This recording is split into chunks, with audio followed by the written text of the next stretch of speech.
बल्कि हिंदू धर्म के सबसे गूढ़ रहस्यों में से एक है। गरुड़, जो स्वयं भगवान विष्णु के वाहन हैं, एक समय ऐसा भी था जब उन्होंने स्वर्ग पर आक्रमण कर दिया था, और वह भी देवताओं से युद्ध करने के लिए नहीं, बल्कि अमृत चुराने के लिए। लेकिन क्यों एक दिव्य योद्धा जिसने भगवान विष्णु का साथ दिया, देवताओं के विरोध में खड़ा हो गया? कैसे यह घटना नागों और गरुड़ के बीच अनंतकालीन शत्रुता का कारण बनी? इस कथा का उल्लेख हमें महाभारत आदि पर्व अध्याय 16 से 34, गरुड़ पुराण, भागवत पुराण और मत्स्य पुराण में मिलता है। तो तैयार हो जाइए गरुड़ और नागों की दुश्मनी और अमृत की खोज की इस रहस्यमयी गाथा में गोता लगाने के लिए। डिस्कवर इंडिया इनसाइट्स में आपका स्वागत है। भाग 1, कद्रू और विंता का श्रापित वचन। सृष्टि के प्रारंभ में महर्षि कश्यप ऋषि, जो स्वयं ब्रह्मा जी के पुत्र थे, उन्होंने कई स्त्रियों से विवाह किया। इनमें से कद्रू और विंता विशेष रूप से प्रसिद्ध हैं। कद्रू से नाग वंश उत्पन्न हुआ, जिनमें प्रसिद्ध नाग वासुकी, शेषनाग और तक्षक भी शामिल थे। विंता से गरुड़ और अरुण उत्पन्न हुए। अरुण सूर्यदेव के सारथी बने, जबकि गरुड़ को आकाश का स्वामी कहा गया। लेकिन इस कथा की नींव तब पड़ी जब दोनों माताओं के बीच एक शर्त लगी। यह घटना महाभारत के आदि पर्व के 16वें और 17वें अध्याय में विस्तार से वर्णित है, जहां कहा गया है कि एक दिन कद्रू और विंता ने आकाश में चलते हुए सूर्यदेव के रथ के रंग को लेकर विवाद किया। कद्रू ने कहा, सूर्य का रथ काले रंग का है। विंता ने कहा, नहीं, यह सुनहरी आभा वाला है। दोनों ने तय किया कि जो भी गलत साबित होगी वह दूसरी की दासी बन जाएगी। परंतु यहाँ कद्रू ने छल किया। महाभारत आदि पर्व 18 में बताया गया है कि कद्रू ने अपने नाग पुत्रों को आदेश दिया कि वे सूर्य के रथ पर लटक जाएं, जिससे वह काले रंग का प्रतीत हो। नागों ने ऐसा ही किया और विंता को पराजय स्वीकार करनी पड़ी। अब गरुड़, जो अपनी माता का अपमान सहन नहीं कर सकते थे, उन्होंने नागों से विंता को मुक्त करने का उपाय पूछा। महाभारत आदि पर्व 19 से 20 में लिखा गया है कि नागों ने उत्तर दिया, यदि तुम अमृत ला सकते हो तो हम तुम्हारी माता को दास्ता से मुक्त कर देंगे। यहीं से गरुड़ की असली यात्रा शुरू होती है। भाग 2, गरुड़ का अद्भुत बल और स्वर्ग पर आक्रमण। गरुड़ का जन्म कोई साधारण घटना नहीं थी। महाभारत आदि पर्व 29 से 30 में कहा गया है कि जब गरुड़ का जन्म हुआ तो उनका तेज इतना प्रखर था कि चारों दिशाएं प्रकाशमान हो उठीं। देवताओं ने सोचा कि यह कोई नई अग्नि है, लेकिन तब उन्हें ज्ञात हुआ कि यह तो विंता का पुत्र है। गरुड़ जन्म से ही अत्यंत बलशाली और तेजस्वी थे। उनकी उड़ान इतनी वेगवान थी कि जब वे पंख फड़फड़ाते तो समुद्र की लहरें उफान मारने लगतीं, पर्वत हिलने लगते और दिशाओं में भयंकर गर्जना गूंज उठती। गरुड़ जब बड़े हुए तो उन्होंने अपनी माता से पूछा, माता, मुझे भयंकर भूख लगी है, मैं क्या खाऊं? विंता ने उत्तर दिया, पुत्र, तुम जो भी देखो उसे खा सकते हो, लेकिन ब्राह्मणों का या उनकी शरण में आए किसी का भोजन मत करना। महाभारत आदि पर्व 31 से 32 में लिखा है कि गरुड़ भूख से व्याकुल होकर उड़ चले और उन्होंने असुरों की एक विशाल सेना को निगल लिया। परंतु तभी उन्होंने एक विशाल जलाशय में 2 तेजस्वी ऋषियों को तपस्या करते देखा। वे थे वल्खिल्य ऋषि, जो अंगूठे के बराबर कद के छोटे छोटे ऋषि थे, लेकिन उनकी तपस्या इतनी प्रबल थी कि वे देवताओं तक को वरदान देने की शक्ति रखते थे।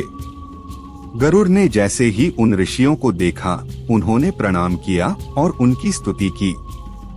ऋषियों ने प्रसन्न होकर कहा, हे गरुड़, तुम्हें कोई नहीं हरा सकता। तुम सर्वशक्तिमान बनोगे और स्वर्ग पर आक्रमण करोगे। गरुड़ ने पूछा, हे महर्षियों, क्या मैं अमृत प्राप्त करने में सफल हो पाऊंगा? तब वल्खिल्य ऋषियों ने वरदान दिया, हे पक्षीराज, जब तुम अमृत प्राप्त करने जाओगे तो देवगण तुम्हारा कुछ नहीं बिगाड़ पाएंगे। यहाँ तक कि स्वयं इंद्र भी तुम्हारे सामने निर्बल हो जाएगा। गरुड़ को यह अमोघ वरदान प्राप्त होते ही उन्होंने स्वर्ग पर आक्रमण करने का निश्चय किया और पूरी ताकत के साथ आकाश की ओर उड़ चले। भाग 3 स्वर्ग का महासंग्राम। गरुड़ की उड़ान इतनी प्रचंड थी कि तीनों लोकों में कोलाहल मच गया। आकाश में तूफान उठ खड़ा हुआ, देवताओं के महल हिलने लगे, समुद्र की लहरें उफान मारने लगीं, सूर्य और चंद्रमा की रोशनी क्षीण पड़ गई। जब गरुड़ स्वर्ग के प्रवेश द्वार पर पहुंचे तो उन्होंने देखा कि चारों ओर भयंकर अग्नि की ज्वालाएं प्रज्वलित थीं। महाभारत आदि पर्व 33 से 34 में कहा गया है कि यह अग्नि इतनी तीव्र थी कि कोई भी प्राणी इसके पास नहीं जा सकता था। गरुड़ ने इसे शांत करने के लिए अपनी पंखों की शक्ति से वायु चलाई, जिससे अग्नि की ज्वालाएं बुझ गईं और वे आगे बढ़ गए। इसके बाद गरुड़ के सामने एक और बाधा आई, एक तेजी से घूमता हुआ विशाल चक्र जो अमृत कुंभ की रक्षा कर रहा था। भागवत पुराण स्कंध 6 अध्याय 6 के अनुसार यह चक्र भगवान विष्णु ने स्वयं स्थापित किया था ताकि कोई भी असुर या अन्य जीव अमृत तक न पहुंच सके। गरुड़ ने अपनी तीव्र गति और कौशल से चक्र को पार कर लिया और आगे बढ़े। अब तक स्वर्ग में हाहाकार मच चुका था। देवराज इंद्र, वायु, वरुण, कुबेर और अन्य देवगण गरुड़ को रोकने के लिए आगे बढ़े। वज्रों की वर्षा हुई, अग्निबाण छोड़े गए, मंत्रों से शक्तिशाली अस्त्र गरुड़ की ओर बढ़े, परंतु गरुड़ ने अपनी तीव्र गति और शक्तिशाली पंखों से सारे अस्त्रों को नष्ट कर दिया।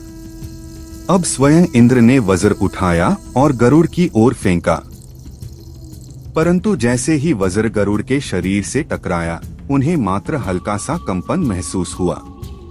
इंद्र यह देखकर आश्चर्यचकित रह गए, यह पक्षी कितना अद्भुत है, इसे वज्र भी नहीं हिला पाया। भाग 4 इंद्र और गरुड़ का संवाद। महाभारत आदि पर्व 35 में वर्णन है कि जब इंद्र ने गरुड़ की अजेयता देखी तो उन्होंने उनसे कहा, हे गरुड़, तुमने इतना बलिदान किया, परंतु क्या तुम अमृत स्वयं पियोगे? गरुड़ ने उत्तर दिया, देवराज, मैं केवल अपनी माता विंता को दास्ता से मुक्त करने के लिए यह अमृत लेकर जा रहा हूँ, मुझे अमृत की कोई इच्छा नहीं। इंद्र को यह सुनकर अत्यंत आश्चर्य हुआ। तब भगवान विष्णु स्वयं प्रकट हुए और गरुड़ से प्रसन्न होकर कहा, हे गरुड़, तुम मेरी सेवा में रहो, तुम बिना अमृत पिए ही अमर होगे, मैं तुम्हें अपना वाहन बनाता हूँ। गरुड़ ने भगवान विष्णु की वंदना की और कहा, हे प्रभु, यह मेरा परम सौभाग्य है।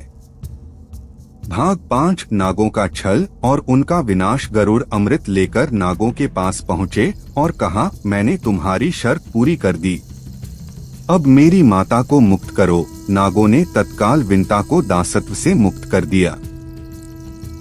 गरुड़ ने नागों से कहा, इससे पहले कि तुम अमृत पियो, गंगा स्नान कर आओ। जैसे ही नाग स्नान करने गए, इंद्र ने अमृत कलश को उठा लिया और स्वर्ग वापस चले गए।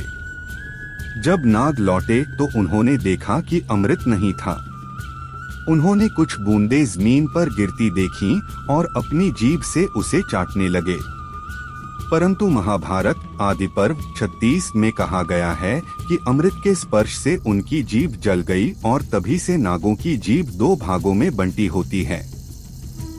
तो मित्रों, यह थी गरुड़ और नागों की अद्भुत कथा, छल और न्याय की कहानी, शक्ति और बुद्धिमानी का संगम। और यह रहस्य कि क्यों गरुड़ और नागों की शत्रुता अनंतकाल से चली आ रही है। अगर आपको यह रहस्यमय कथा पसंद आई तो लाइक, शेयर और सब्सक्राइब करना न भूलें। मिलते हैं अगले रहस्य के साथ, तब तक के लिए जय श्री हरि।